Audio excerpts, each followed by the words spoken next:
Welcome to the Caregiving Podcast. I'm Inga. And I'm Julie. And long story short, we have Caregiving. We are two momtrepreneurs who have built an in-home care business from the ground up, guided every step of the way by God's care and fueled by agape love. Almost 14 years later, we felt called to create this podcast as a resource for families with caregiving needs.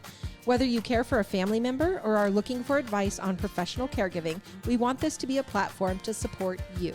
Each week, we will come to you with encouraging stories of families who have found the right balance for their loved ones, tips for how to care for them and you, and much more.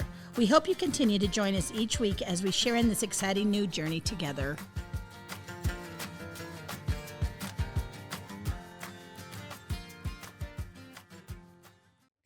Hello, Sunshines, and hello, Julie. Good morning, Inga. How are you today? I am doing well. Yeah, what's new? I got a pretty shirt on. Yeah, it's very bright. I like it a lot. Very bright to match my brightness. Your sparkling personality. Sparkle, sparkle, sparkle. Yes. So we have a cool thing today. So excited. We have a guest that's going to be with us. And I didn't know this was happening until you said, hey, be ready Thursday because this individual is coming. We got a rock star today. So I'm super excited about that. So as kind of a precursor to what's going to happen, we're going to be talking about some service industry stuff. But I wanted to ask you, what got you into service? Gosh, I actually have thought about this a lot because of what we do is simply service to others, right?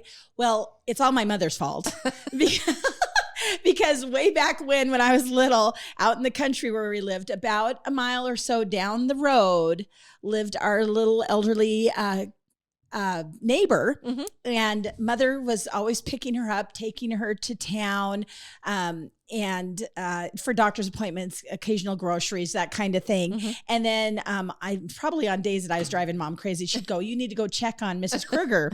And I would take my bike and ride down the highway and see her and stack wood or do whatever. Yeah. And she was just adorable. And I did not realize that was actually, besides, community with 4-H and all of that, where you do community service, taking care of somebody literally came because of my mother's prodding. Yes. Oh, that's awesome. Yeah. I can think back in my life and like volunteering at Brendan House way back when. And I don't know whatever made me want to do that, but I just did. And my parents made it happen for me. And so it's always just kind of been, it just brings me joy to help other people. And then here we are today bringing joy to each other and to all hopefully that are around us. Mostly joy. Every single day. Always the joy. Yes. Well, let's do our verse. And then I don't want to speed through necessarily, but I'm so excited about where we're going today. Oh yeah. So we have to spend a lot of time with our special guest. Yes. Okay. So our verse of the week is actually Matthew chapter 25, and it is verses 35 through 40. And if you see a cat here, it's because Tuna cannot ever be left out of the conversation. So she's either going to be in somebody's lap, Brodie's today. Anyway, okay. Matthew 25 verses 35 through 40. For I was hungry and you gave me food. I was thirsty and you gave me drink. I was a stranger and you welcomed me. I was naked and you clothed me. I was sick and you visited me. I was in prison and you came to me. Then the righteous will answer him saying, Lord, when did we see you hungry and feed you, or thirsty and give you drink? And when did we see you a stranger and welcome you, or naked and clothe you? And when did we see you sick or in prison and visit you? And the king will answer them, Truly I say to you, as you did it to one of the least of these my brothers, you did it to me. Yeah. Tell me where you came up. Tell me why this one hit you. Because of our special speaker today. Because Brodie, who you'll all meet very soon, has started a business here in the Flathead Valley where he saw a need to serve others. And in those 5 verses right there just encompasses everything that I feel so strongly about how awesome Brodie is and his crew, because they're serving others, and that's what we're supposed to do. Yeah, and another thing about Brodie, he sent me an email yesterday, and down below under his signature page, I believe it was, he has a quote from somebody unknown. So I don't know who that is, but it says, "There is no such thing as a self-made person. Someone also believed, encouraged, and invested in you. Be grateful and be that person for others. I love that. So between that verse and this saying encompasses the guy that we're going to be talking to very soon. Yes, yes, yes. Well, and I want to read you guys my good news story. It's actually not a story, but it's from my daily wisdom book. Okay. And basically the reason why this one hit me so much is because of Brodie and because of us and how we're basically all entrepreneurs and have seen something and believed enough in ourselves to go out there and try to do something with it. So basically mine just says, earn the right to believe in yourself. And this is a quote by Fred Van Vliet. Basically, he says, don't be afraid to bet on yourself. Okay. So Fred Van Vliet had no scholarship offers in his home state of Illinois. He went undrafted. He was seen as not athletic enough, too small, and too slow. What he did have was toughness, a high IQ, and a tireless work ethic. He believed he never let anything or anyone interfere with his belief in himself because he knew that he had put in the work and now he's an NBA champion. So basically, belief in yourself isn't something you can just dream up. It's earned. You earn the right to believe in yourself by spending countless hours working to master your craft. When you know you've put in the work, you won't be afraid to bet on yourself. And that's what I've always seen with Brodie is just this confidence of and belief in what he's doing. And every time we talk to him, he's added something new to the business. So and true. It's exciting for me to know that he's so confident in what he's doing and has that belief in himself and really what it brings to this whole area. Yeah. Yeah, he was up against big mountains. Yes, big mountains, big walls, and he's crushed every single one of them. Yes. Yes. So Yeah. I think we will just move on to him because I'm so I agree. excited. I think let's just do it. Yes, yes. So go ahead. Yes, so introduce- everybody meet Brodie, and it's Verworn, right? Verworn, correct. Verworn, okay. I'm like, I hope I get it right. That was always a great name to have for telemarketers because when they butchered it, I knew it was an improper call, and I I love would treat that. it accordingly. So what I get on the telemarketers is instead of asking for Inga Lake, they'll say, may I please speak with Igna Lake? And I'll say, there's no Igna here. And then it's an easy hang up, right? I'm not lying. Oh, that's awesome. funny. So Brodie, you have Vitalogy EMS. Correct. Do you want to just start from the beginning and tell us a little bit about it? So so my background is pre-hospital, and in the mid '90s, I kept coming across absolutely horrible things, and I thought, well, I need to figure out how to be of help because I'm seeing these things and I'm absolutely worthless. So I took my first advanced EMT, or it was an advanced first aid course in college in 1998. Well, I found out that I really could do nothing with it, and in 2000, I became a 911 dispatcher, but I also took my first EMT basic class. I started out as an ambulance driver for Seeley Lake, which if something like that actually really didn't exist, but there was in such need for help. And then in 2000, I got my EMT basic and was a volunteer down in Hamilton. And in 2003, I got my EMT intermediate. I moved up here in late 2004, volunteered local, and I actually was in literal right place, right time. Became an EMT firefighter for Big Mountain Fire. In 2008, I started at the college here, and in 2010, I got my paramedic. 2017, I just worked full time for Big Mountain and for Big Fork Fire as a fire medic. 2017, I got on with a company called Best Practice Medicine, and was running there. I did education for the medical education. In 2020, in different months, I stepped away from both Big Mountain and from Best Practice. Ended up starting my own education business, Vitalogy Healthcare Education, and I had bought an ambulance for I was going to be a simulation lab. It's a whole other story for another time, but it was a very, very high end ambulance that nobody bid on. And it was a no reserve bid. Mm-hmm. Ended up pretty much got it gifted to me. Oh, and, nice. And I brought it out here, and somebody asked, well, there's a real need for ambulance here. And there was. Mm-hmm. And so we started piecing together this dream of an ambulance service, and we opened up in September of 2021, and it was part of my 1-year business plan to purchase a wheelchair van. But within the first 30 days, we discovered such a need for individuals that didn't necessarily need an ambulance, but they did need transported to their to their homes or to their appointments.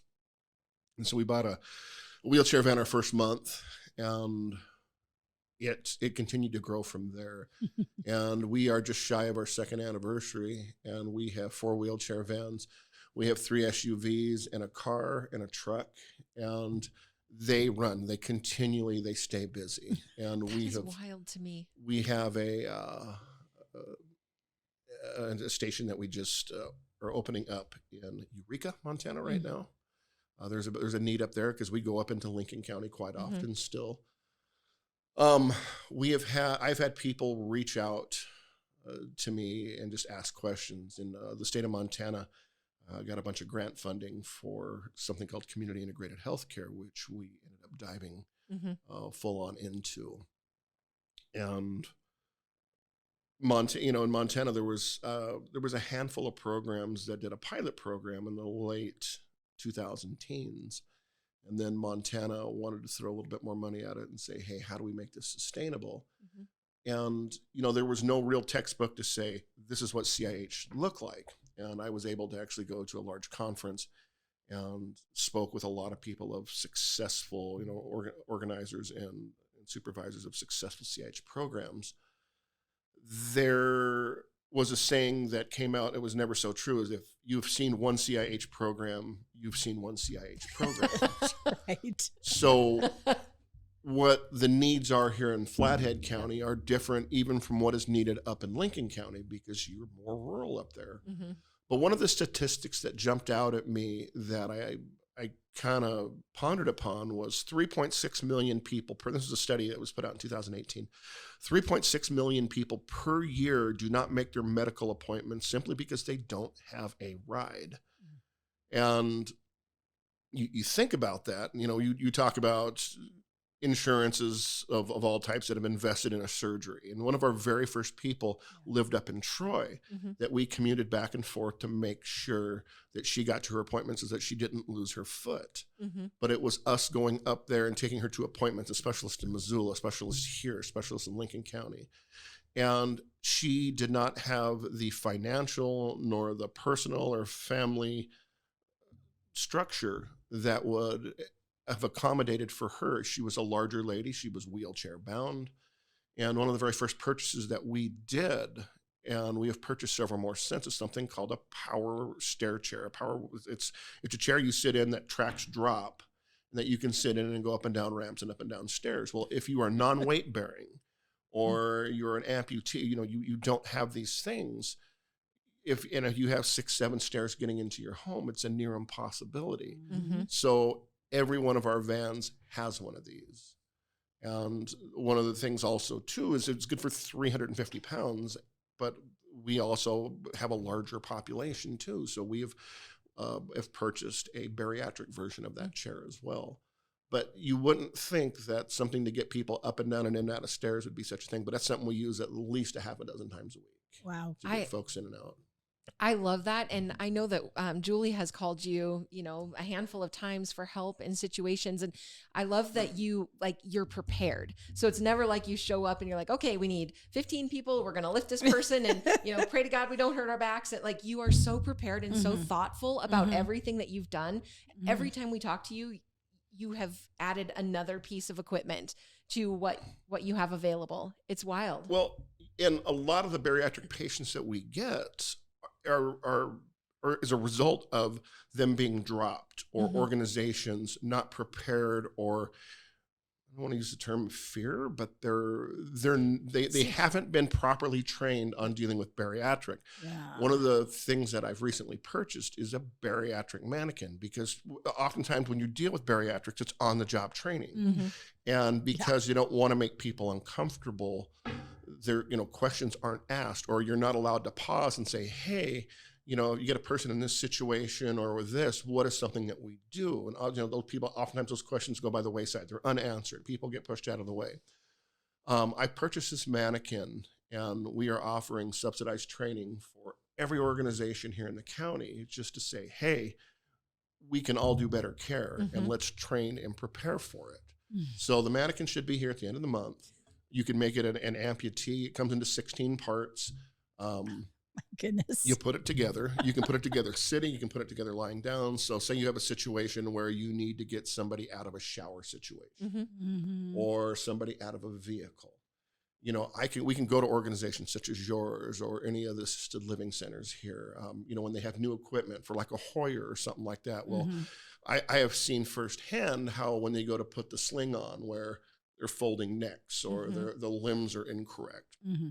And this mannequin was made said specific so you can put them in this situation. And so people can learn, you know, at an education pace of how do we use these things properly. And that's all kind of part of our mission is to, you know, it's not only for us. I mean, education and good care is not proprietary. Right. This is something that we all should be doing and all should embrace to say, you know, how can we care for those that we care for better? What is the best job that we can do? And so when we started it, I mean, my wife, you know, and her background is X-ray CT. She did take one of the EMT classes I put on, but as we were investing in this business, one of the things she said is we are going to do everything we do, we're going to do it for the right reason, and the rest will take care of itself. And that has followed suit. I mean, we've had, and it's like I put my little tag on the email. We did. I mean, we've invested a lot, but we've had a lot of people invest time and the belief of you. Yeah. And we have a lot of very good relationships with discharge planners and with physicians and nurses and PAs and folks that, you know, they know when they call us that they're going to get the best care possible. Yeah, we feel the same. That's awesome. I know I've called you a couple times and said, I've got a situation, and you didn't even hesitate. You just jumped right in. And then I was like, I wonder if we're still going to be friends. But after just visiting with you, you know, whenever we run into each other, the stories that you've found yourself in some pretty horrendous situations because, you know, people don't know what goes on behind closed doors and the situations we get ourselves in because we don't know how to take care of ourselves or to take care of a loved one. And sometimes we don't even know what the resources are out in the community to even, where do we start? That's kind of why Inga and I are trying to do so much community education to introduce people like you, because you've been here for 2 years, but still we've got to just keep reminding people that we're here. I always laugh that people don't want to talk to Inga and I until they have to, you know, and the same goes with you guys, but man, when somebody needs you, what a blessing. Well, the old ambulance saying is that we usually meet people on one of the worst days of their life. Oh yeah. And so it's not a good social gathering, and and the ambulance service is still there. And I mean, we average about a transport a day, but we have not only here, but we have reached out. I mean, our longest transfer we did here about a month ago, and it was an individual that needed to get back. And, you know, we work in touch. We went from Portland, Oregon to Malta, Montana. That was 925 Oh my gosh. Wow. And, you know, we broke it down over 2 days. 2 different drivers, but you know, this individual needed to do his rehab here and they had no other way. We take people to appointments, you know, for specialist appointments. We've gone to Salt Lake City a few times. We go to Billings quite often, take people to other locations. But the people that I work with in the state have said you could open up anywhere and you wanted in the state and be successful. Yeah. Because there's such a need to get people to where they need to go. One of the things about us is all of our drivers, and my business model is we're all EMTs and higher. I have nurses, I have PAs, I have paramedics, EMTs. And so when the individuals, and one of the things that spooked me when I first started is we kept hearing about people getting curb dumped. And to define that would be somebody would get a ride from a standard ride service from the hospital or from a clinic, and they would get to the hospital or the clinic and they would put those individuals on the curb and say, okay, well, you know, thanks. And they're like, well, can you help me in? Can you help me with my chair? And they're like, no, we're not certified to do that. And so they were still having to call law enforcement or call fire EMS to get them, you know, just something as simple as over the door. Yeah. And to list of what we do, I mean, I'd given you the what is CIH, but a lot of the little stuff is getting somebody through the door. I mean, it doesn't sound like much until you're left outside in the weather. Yeah. And so we're able to do that. Our people are covered under our ambulance license to be able to, and in the wheelchair vans, we're not providing care necessarily. I mean, we have O2. If they're on O2, that's something that we can carry. Everything is, run through the lawyers and run through the insurance. Like, okay, we're all above board, aren't we? Yes. I have a wonderful medical director. We have a lot of good rapport with the state to ensure, because once again, we're kind of, I like to say we're writing history right now. What is our CIH program? Yeah. And so how we have built a transportation company built around patient care has been, I have people looking to me now and saying, okay, wow, this is, we can make this sustainable. We have a sustainable business model where we're able to generate revenue to keep the doors open, to continue to help our people, our clients. And we're redefining what we do weekly. Yeah. The ability. And are you the only CIH in Montana? Oh, no. We, there and so like I say, there in my, is you contact locally. You can actually go to the website. There's a couple different websites there. You can go to chmontana.com. Okay. And it will show you where all the regional ones. I know there's some in Missoula, Miles City, Ennis. They are all over. Okay. And we'll have this document on our show notes. So if people are listening to the podcast, they can check on the show notes and get right to it. Yeah. It just seems crazy to me that I don't know how communities can do it without a CIH.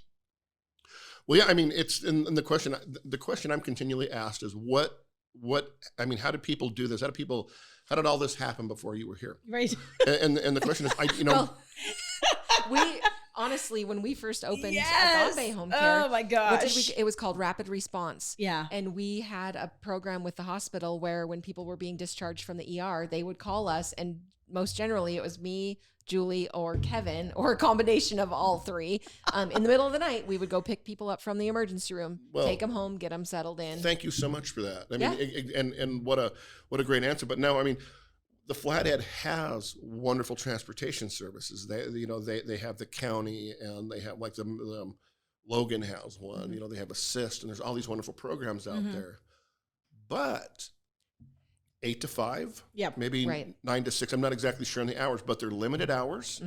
They are limited location and limited staffing. Yeah. And I think the equipment needed is limited as well, because we wouldn't have been able to do a lot of the things that you're doing. Yeah. And we are 24/7 with no, I mean, and part of the, getting started here is I'm not in the 911 system. And that was some of my initial pushback was the politics here. My recognition was I have limited bandwidth, and if I'm going to succeed, I'm going to put my bandwidth where I can succeed. Right. And so I concentrated on a lot of the long distance ambulance transfers and interfacility, but I threw everything I had into the community aspect of things. And so with that, we are 24/7 without limits. Like when I talk about Portland to Malta, that's something we can do. You get a phone call to say, hey, can you take this individual from here to here? Yes, we can. Wow. So tell me this, with your ambulance, how does it work? So like, let's just say a normal 911 call. I call in, there's something going on. They send an ambulance. You are not getting that not at all information. No, we are completely separate from that group. So how does the average person connect with you? So it's a 10-digit number, 406-270-6955. And we, the 911 system here it's a great system. All the fire districts and ambulance districts here, they handle their districts fine. They are all part of that system. Okay. But we do have people like for hospice that will call us and say, hey, there's something this morning that there's a hospice respite going on. Can you take this patient here? Or we'll get a phone call to say, hey, the other interface, we need a patient transferred from hospital A to hospital B for better care or more specialized care. And we'll do those things. Well, and I can't but believe that what you're doing is such a help to these other agencies, because they're needing to focus on the 911 call for the accident or the heart, and you're helping keep the rest of the world going on non-emergent situations. Well, I believe that a lot of these, back to the answers of what did they do before us, I think a lot of them were ambulance transfers. Yeah. And so the ability of, we have contracts with some of the assisted living centers around here, and they'll get phone calls like, hey, Mrs. Jones twisted her ankle here a couple days ago. We might want to get her seen at the ER, and says, okay, well, but she's a cot transfer because of these reasons. So we may come down with an ambulance and do that. A lot of the areas are, especially your busier services like Whitefish and Kalispell are totally fine with that. But when we get the phone call of, hey, Mrs. Jones she fell down, she struck her head on the cement. Yeah. And she's on blood thinners, and we are immediately like, no, you need to call 911 for that. That's an emergent call that needs emergent, because there's times like right now, all my people are spread out today. Right. And, to be able, time, especially with situations like that, time is of the absolute essence. Yeah. So we want to make sure that, in the end, it's not territorial. It's how do we get the best patient care in the most expeditious way possible? Yeah. And there are times where seconds count, and there are times where, hey, we can take a little bit of, we can alleviate the system, we can work under our contract. And meet the need that needs to be met for the best patient care. Absolutely. Yeah. That's great. So just so everybody is aware, CIH means? Community Integrated Healthcare. Okay. And so you'll oftentimes hear it like as community paramedicine, you'll hear it as. And there's also CHWs, which stands for Community Healthcare Workers. And that is more of your nurses and your facilities that have a crew of individuals that go out and do the home care. Okay. And that is not us. You have to be from an EMT standard, you have to have an EMT license, and then you've had to been an EMT for at least a year to do that. And so that's part of the grant work and whatnot. But yeah, so your at-home care, working with a client or patient's physician or other providers, examples include but not limited to infusions, wound care, ostomy changes, advocacy, and instruction on the use of various equipment and devices. Yes. So for an example, so I as a paramedic can, and this was a conversation that I had between my medical director and the state medical director, is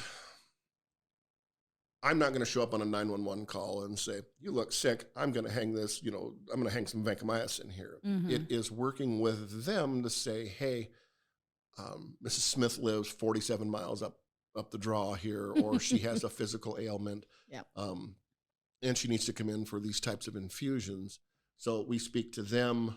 It's a back and forth of, are you comfortable with us infusing this over an hour? And so everybody is on the same page. Sure. We will take vitals, we will do this. One that sticks out was local here. One of our first infusion was a gentleman that had bone cancer, and he was dying. It was his time. But they wanted to do an infusion of a liter of saline every other day. To move him was torturing this man. And we're all about quality of life, quality of care. And we had brought him in as part of our ambulance just because he couldn't stand or in a chair. And we got his infusion, and we talked to his doctor and said, hey, we offer these services. We can do these things. And he was a private pay, but the doctor was all about it. He wrote up an order to have Vitalogy come in and infuse a liter of fluid. And so this man he was getting good at-home care, but we were able to do the saline until they chose to let him go. But we didn't have to needlessly torture this man to put a liter of saline in. And you didn't have any problems with the physician saying this is best for him? Oh, no, physician wrote it out. He was very common sense with it to say that this is... the only reason I ask that is because sometimes when there's a newer thing out there... and that's someone... And I was talking to Inga about the creation of what we did. To come in and say, hey, we're the new guys in town and we can do this for you. You're going to get the stink eye. You got to prove yourself. You're going to get the stink eye. But we have come in and provided good service for getting people their appointments and making sure to say, hey, we noticed this, this, and this. We've noticed... And to be there consistently and professionally, we have got in really well with a lot of these doctors and PAs and providers to say, when we tell them, hey, we can do these other things too, we've already built that trust. We've built that relationship. Well, they know they can rely on you. And I think at this point, like home care, for instance, I feel really blessed in this community because we work really well with all the other home care agencies. I think we see that there is a need. There's enough work for everybody. So we don't have to be at each other. And we all bring something a little bit different to the table.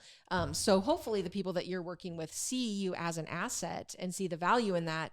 Not necessarily that you're a threat, that you're going to take something away from them, and then they can rely on the service that you provide. You show up when you say you're going to show up. You bring the people there and take the best care of them that you can.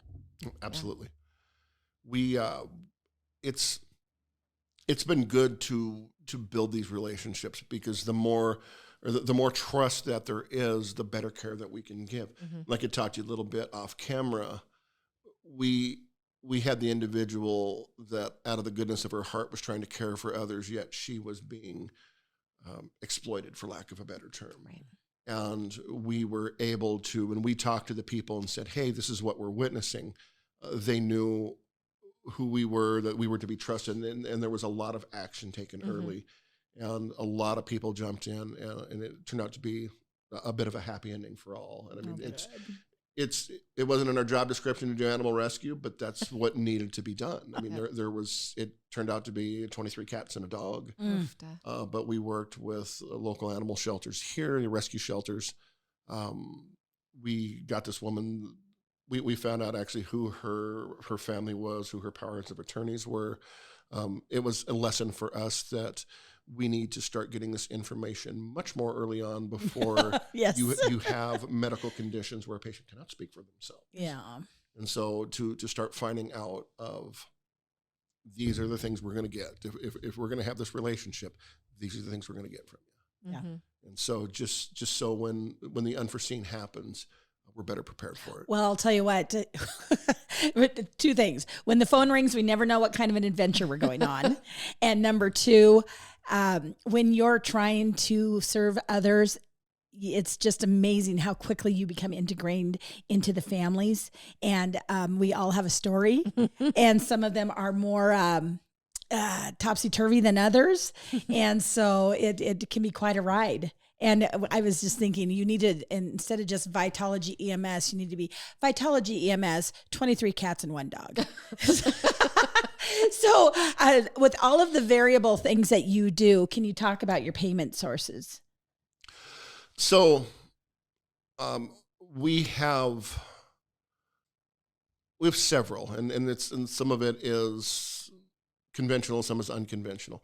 One of the things that we work with is one of our main one is Medicaid transport. And with Medicaid transport is, and sadly, like, so Medicare will not pay for a wheelchair van or an SUV transfer. One of the things too is we do a little bit of a sliding scale. We did not get into this job we have our base rates. We charge base rates depending on time and day, if it's a weekend, if it's out of region or whatnot. To the point where if it's too far out of region, we charge by the hour. We did not get into business to take a person's last $20.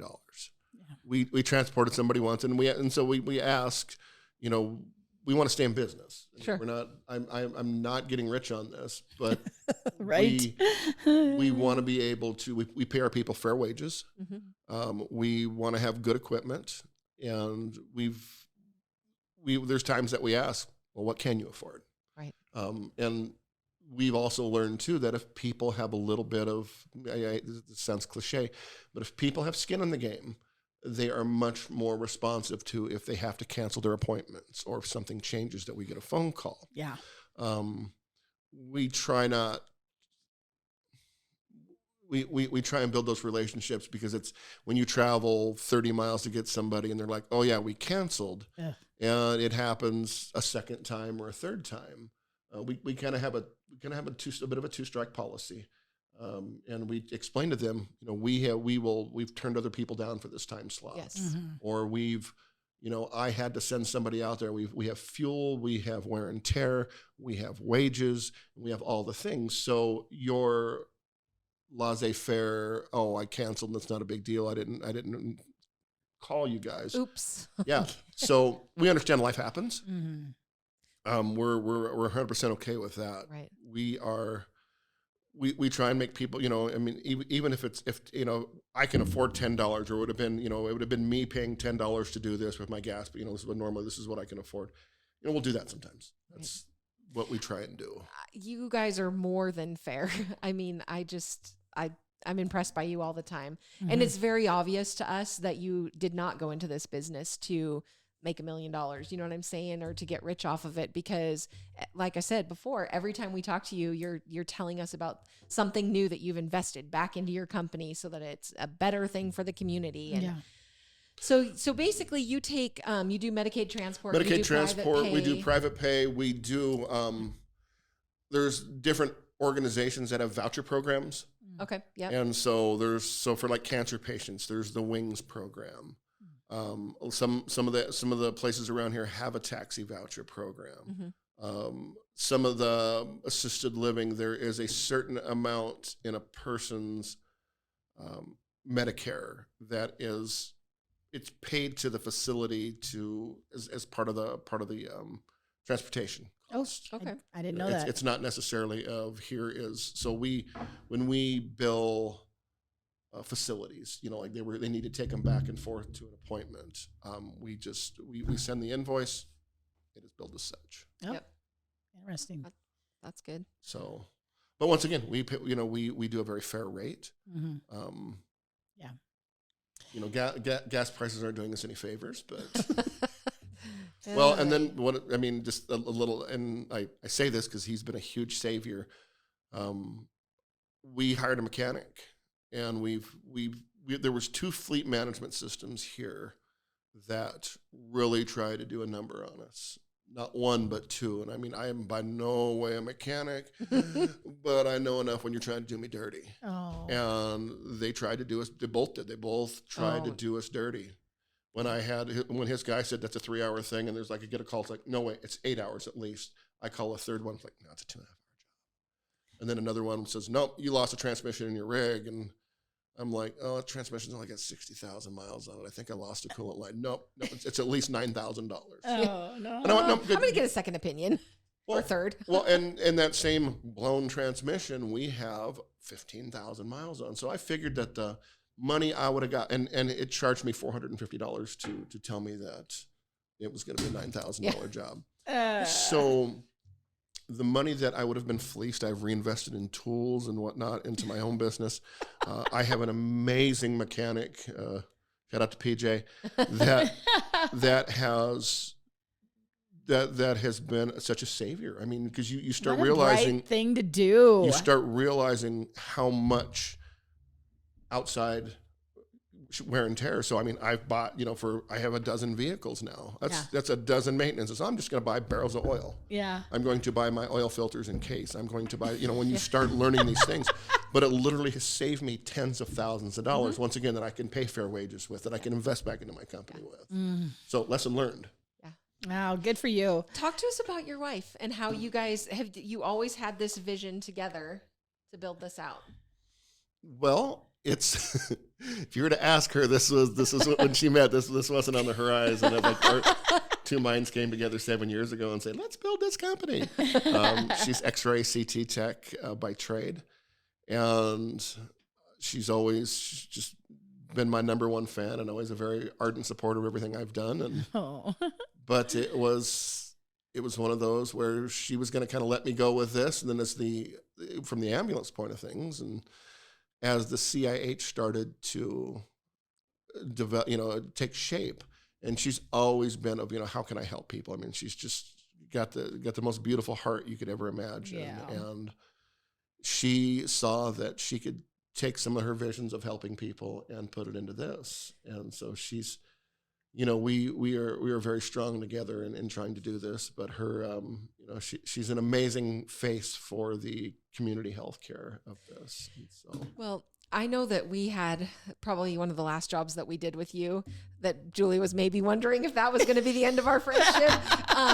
And it was tough. It was in home and it was not glamorous at all. And it was helping somebody in bed. And then after this had been going on for a while, that you guys were doing all this work, we realized that it was your wife that was doing the care. Yeah. And that's one thing that makes us respect you guys so much, is that you're literally boots on the ground. You are not just sitting in an office somewhere saying, you guys need to do this. You are out there doing the work. Oh, this was an out of pocket. I mean, this was jump off a cliff. This was sell my motorcycle, sell the RV, liquidate retirement accounts, sell part of my art collection, take out the 0 interest loans for 365 days. And, you take all your money and you bet it on you. And my gosh. I love that so much. That's it's an exhilarating yet most exhilarating, most terrifying thing that I've ever done in my life. We relate. Yes. Yes. And so with that, it's and she still works her job. Oh, does she? That's the thing. She still works 40 hours a week. Oh my gosh. And so. Wow. So speaking of office, do you have like you have a central spot where you? We do. We went from I have my home office, which is, for all things legal, since we own the home, that's where I had when we first started doing this for my DEA license, it was,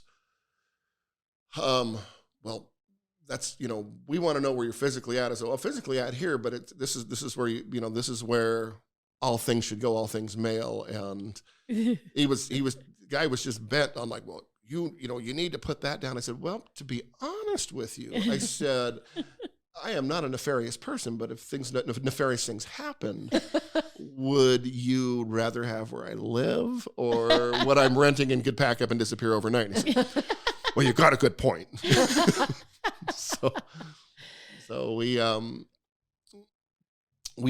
a 1,300 square foot, and then we moved down to the other end of the building. We have an amazing landlord that actually, when the vehicles going in and out of there, and it was pretty pocked up, and he tried to get the county to repave it, and he wouldn't. So he actually, out of his own pocket, repaved everything in front of our location. What did your wife say? Do everything for the right reason, and the rest will. Oh yeah. Oh no. That's we live that every day. Yeah. Oh we every day just to see blessings that happen to us that just come straight forward and say, here it is, or here's some more grant money for this, or here's some more money for that. And, we're a private for-profit company. Yeah. And so we don't, I eventually would like to have, and one of the things that happened too is we had a nonprofit cut us a really nice check. Wow. And we have the Abby Delaney Jones Fund, and half of that was for those that needed help, and half of that was for EMT education. That's amazing. Because that was her big thing, is she wanted to become an EMT, and the Abby Delaney Jones Foundation was very nice, and the check that they cut, and it came at a really great time, and so it all happened, and everything just came into piece, just all came together. All the pieces came together. Oh, I love this. Is there anything else we haven't asked you that you wanted to make sure to share about what you do? If you have any questions, give a call. We're VitalogyEMS.com. There's you can go to one of the question links there, or you can give a call at 406-314-1222. Everything from how is it that we can help you, or maybe put you in contact with the individuals. We build our Rolodex daily. You guys, you've got calls from me before to say, hey, I got a situation here. We try not to do the super in-home, the detailed in-home stuff. Yeah. A lot of what we do is we talked about getting people set up, and it's not a knock on other agencies. We get that people are short-staffed. Sometimes things are overlooked. Things happen. People donate to us, and we in turn donate back out. We have, we always tell people to go to the Veterans Pantry. Those folks there are absolutely amazing. So if you're ever in need of something, Veterans Pantry folks, we cannot speak highly enough of them. And I do not know what episode number it is, but we actually had Cinnamon here for one of our podcasts for the veterans. They're just amazing. Amazing people. Yeah. They've helped so many in this community. That's our or philanthropic Yes. donation of choice to those folks. Yes. They're just great. I love it. But we have a few things, but we've had people be set up before in home, and they're like, we don't know what to do. And like for one was a hospice situation, and they were very ill-equipped, and we were, fortunate enough that we could go in there and kind of whip things into shape. But like last night, we took a guy up to the lake house. He had 7 stairs to get up, and we got him up there with the power chair. And then he had a commode that was in a box that he had no idea how to assemble or whatnot. So we assembled it, and and the thing is, from a pre-hospital standpoint, I'm great, but I have a handful of those that have done the CNA and in home care work, and I am just ever the student. I'll just sit there like, what can I learn? What can I learn? I learned, though, if you don't want to clean your commode, that it's always good to take your bucket and line it with a bag, and then you can do your business and tie it up and throw it away, so you don't have to wash the bucket. I went, well, that's brilliant. our actually, was it our last podcast just last week was me talking about having to go in and sub a caregiver and doing a bed change, and I am same. I have special gifts. I love service to help others, but man, I have hire people that are so much better than me in those realms, and I was hoping I was doing everything right, because like you, I was just like, I don't do this enough to feel comfortable. And well, I it's one of those things that I'll absolutely do it. I'll do it to the best of my ability. Exactly, but you best get of your these people ability. that are absolute masters I know. in fluid You're of just in what awe they of do, them. and just like, well, and like moving patients that are sore or injured or end of life. Yeah. I got to teach everybody about the Mega Mover. I mean, everybody used to do it with sheets. I'm like, oh no, let the EMS guy in me. And so I actually have a case. We might need to learn about the Mega Mover. It sounds like it. Julie could have used it last week. I could have used the Mega Mover. It's a 7-foot tarp with handles 360 degrees around it. It is good for 1,800 pounds. Oh. You can now, I mean, they used to be disposable, but now you can wash them, but you do it like a sheet. You roll them underneath. Yep. And we actually did a hospice patient last night that, like, moving him up and in bed and whatnot. And you were able to do like the move was just so flawless. But, back in the old days of EMS, it was used a backboard. Yeah. Oh, boy, And backboards, it's Nothing comfortable about that. not at all. But with these movers, I can't tell people enough about them. Like I said, I'm I got a writing it case of them. down. Mega Mover. Mega Mover. I was the Mega Mover. I'll drop you one by. One of the things we do to save money is we do broken pallet sales. Okay. And one of the things that we do is I have a great working relationship with all my vendors, and the vendor's like, hey, got another pallet for you, and all I have to do is pay shipping. Oh. So I literally have hundreds of thousands of gloves. Oh. I have a pallet full of the Sandy, like the alcohol Sandy wipes that kill everything. Oh, yep. So if you need any of those, let me know. Need gloves, let me know. I got your back. But one of the cases that we had were these. I mean, we had the Mega Movers, but we got a case of them. And I tell people, I'm like, oh no, get rid of the sheet. This is what you do. Yeah. And especially with having the handles, like if you're setting somebody up in bed or you need to position them a little bit different or whatnot. Yeah. That's me. That's me coming to the home care side and going, oh no.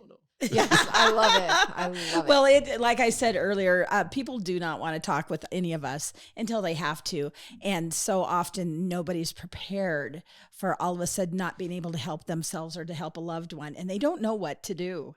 And they really, it's crushing. One of the things that we try and do is, because people are at their wits' end, you said it perfectly. And you'd said something a little bit earlier on that when you called me and I'm like, yeah, we can take care of it.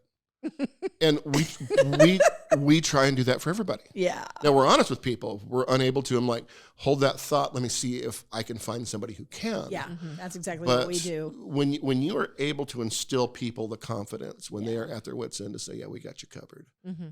That's a big thing to people. And you want to talk about changing somebody's mood in a very short period of time. You can literally see the weight lift off of people if they're struggling, and you say, we can help you. It'll be okay. We'll help you. Yeah. We got you. Yeah, we did that just this morning, where we had a family that we were not able to do specifically what needed to be done. So I reached out to another agency and I called the family and said, I am so sorry, I can't help you, but I got something for you. And just, they were thrilled.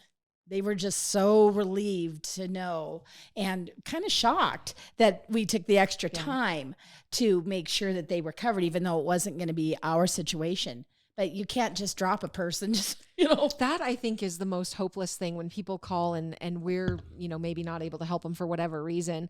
I cannot let somebody off the phone without saying, let me make some other phone calls. Yeah. Let me try to see what else I can help you put in place. Yeah. Because I don't ever want somebody to feel hopeless. Well, and I mean, I say this that, in all the years I did 911, I never shed a tear, but I have shed a whole lot getting to know the families. When you do 911, you're in, you're doing what you're doing, you're done. Yes. On to the next one, on to the next one.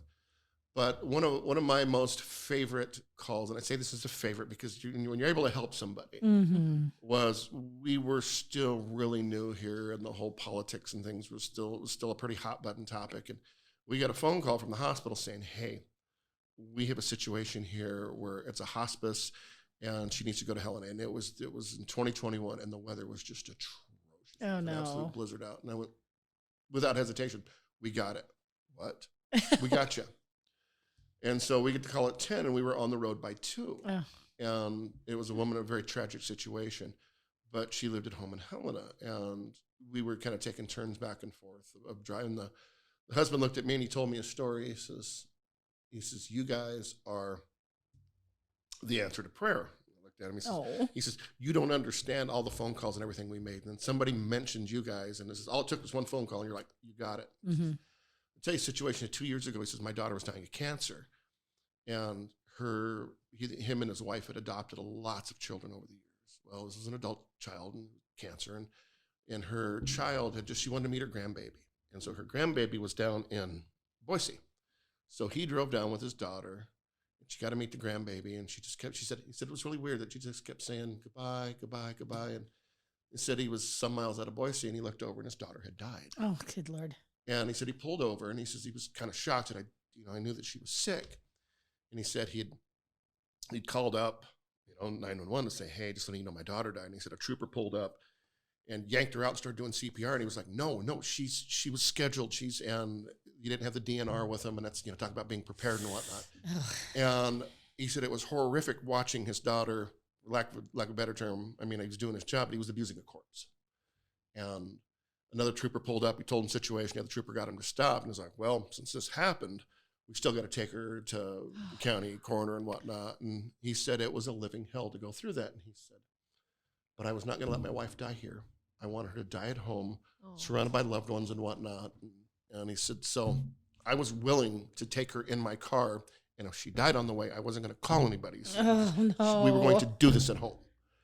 And so we were able to get there. And I have received letters and Christmas cards from this family. It's something that meant a lot to them because of the trauma before. So oh my gosh. Wow. when you're able to help folks like that, that's I think so. Hopefully now that's the memory he gets to hang on to, and not what happened with the daughter.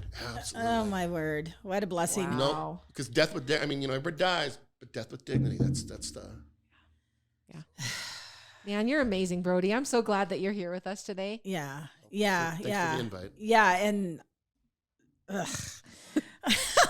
Yeah, I knew you'd be wonderful to speak with, and we appreciate you so much and what you do, and we're so excited to kind of watch your journey because every day you have something new, and we're just like, how does this guy do this? You're like the magic man to us. Really, we're kind of in awe of you. We are fangirls. We are fangirls of you. It's cool. It's cool. Be proud. We're very lucky to have you in our community, and we're so thrilled that you were able to spend time with us. And is there anything else that we need to? No, reach out if you have any questions. Yeah, definitely. Oh my word. You want to wind us down with a grandma saying, and we'll let Brodie get back to his real job. Yeah. We actually forgot to ask Brodie if he had a grandma saying from his memories of any pieces of advice. Well, I have an old rough German grandmother, and it probably wouldn't be. Oh no. We can just give the warning now. If you don't want the rough one, just go ahead and log out. But go ahead, Brodie, share it with us. Well, and not necessarily a grandma saying, but one of the reasons of life, and that's and it's been for a long time, and there's I always like the Gandhi saying of always be the change you seek. Yeah. And I've always been a fan of that. And then the other one was, I don't know who to attribute it to except for the signs at a campground. And I think of this as the journey through life, as we hike through life, of leave it a better place than what you found. Oh, wow. Yeah. And so I think if we all work toward that, it would be a better world for everyone. Yes. Man. Yes. There's nothing, we can't follow that No, with anything. no, So no, peace that's out, Girl Scouts. Yes. Have a great day. We are.